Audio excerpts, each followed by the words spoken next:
Next استاد صاحب مدیحہ قریشی صاحب ہیں لاہور سے، کہتے ہیں ڈاکٹر اشرار احمد صاحب کی خدمات قرآن کے بارے میں آپ کا اظہار خیال کیا ہے، اور اہل سنت کا ان پر کوئی فتویٰ ہے یا نہیں ہے؟ یہاں پاکستان میں جو اہل سنت کہلوانے والے لوگ ہیں ان میں اصل دو طرح کی سوچ پائی جاتی ہے۔ ایک ہے نجدی سوچ اور ایک ہے سنی سوچ۔ آپ کو فرق واضح نظر آ جائے گا۔ آپ ایک طرف تفسیر ضیاء القرآن کو رکھ لیں اور دوسری طرف تفسیر بیان القرآن جو ڈاکٹر اسرار صاحب کی ہے اس کو رکھ لیں۔ آپ کو ضیاء القرآن کے صفحے صفحے پر نبی کریم علیہ السلام کی محبت کی چاشنی ملے گی۔ واہ، بے شک۔ اور یہ چاشنی ان تفاسیر میں نہیں ہے جو نجدی سوچ کے حامل ہے۔ میں ایک مرتبہ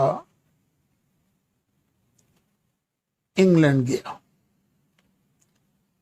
ماہ رمضان میں، مجھے وہاں کے دوستوں نے بلایا۔ انگلینڈ میں ٹاؤن ہے ایک، اس کا نام مڈلزبرو، رہائش تھی میری سٹاکٹن میں۔ سٹاکٹن بھی ٹاؤن اس کے ساتھ ہی ہے، زیادہ فاصلے پر نہیں ہے۔ ظاہر ہے روڈیں ٹھیک ہوں، گاڑی پاس ہو، سفر اتنا محسوس بھی نہیں ہوتا۔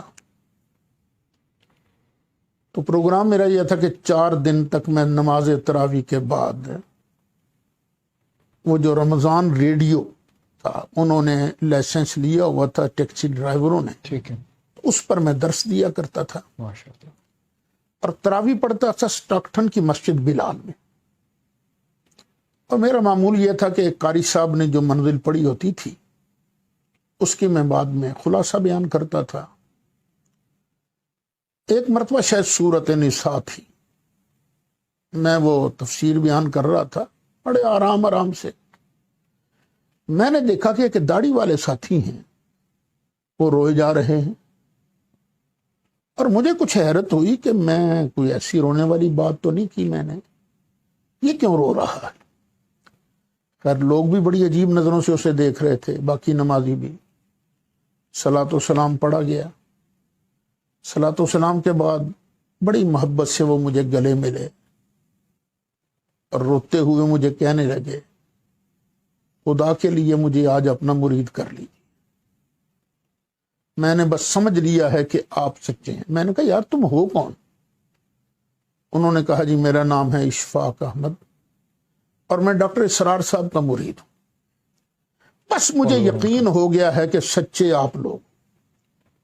میں نے کہا یار ان کا تو ذکر ہی نہیں ہوا، تمہیں کیسے یقین ہو گیا کہ ہم سچے لوگ ہیں؟ کہنے لگا جی نہیں، واضح فرق ہے، میں جب بھی ان کی تقریر سنتا ہوں تو میرے دل میں نبی کریم علیہ السلام کی محبت کم ہوتی ہے، اور جب سے میں نے آپ کی تقریریں سننی شروع کی، سبحان اللہ، جب آپ تقریر کرتے ہیں تو دل میں سرکار کی محبت کا چشمہ ابلتا ہے۔ بے شک، سبحان تو جس کی تقریر سن کر محبت کا چشمہ ابلتا ہو سچا وہی ہے۔ بے شک۔ بس یہ دوسری سوچ کے ساتھی تھے۔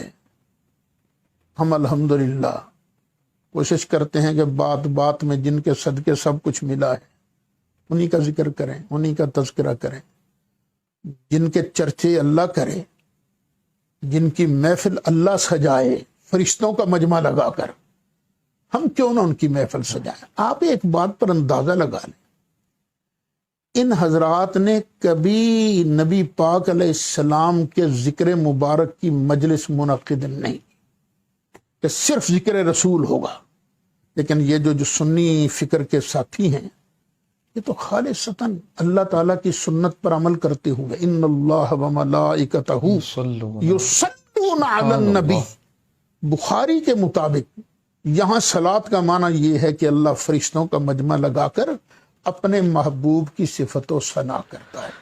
الحمدللہ اس سنت پر ہم عمل کرتے ہیں۔ الحمدللہ۔